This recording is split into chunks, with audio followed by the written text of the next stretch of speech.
Le porte-parole des Forces pour la liberté et le changement a critiqué vendredi la décision des États-Unis de suspendre les 700 millions de dollars d'aide au Soudan. La principale coalition estime que le pays ne doit pas être puni pour des faits passés, c'est-à-dire pendant le mandat de l'ancien président Omar el-Béchir. En ce qui concerne la position du gouvernement américain, qui a décidé de mettre fin à son aide de 700 millions de dollars pendant la période de transition, les États-Unis ont été le seul pays à infliger au Soudan une amende de plus de 400 millions de dollars.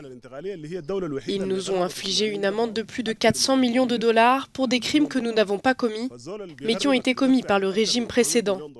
Nous ne pouvons pas leur permettre d'acheter notre décision politique pour les 700 millions de dollars.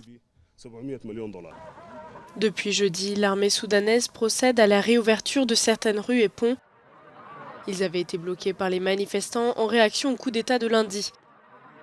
Le marché et certains commerces de la capitale ont également repris leur activité, mais Khartoum reste en quête de stabilité et de sécurité. Ces derniers jours, les transports étaient compliqués et nous attendions du matin au soir que les gens puissent circuler.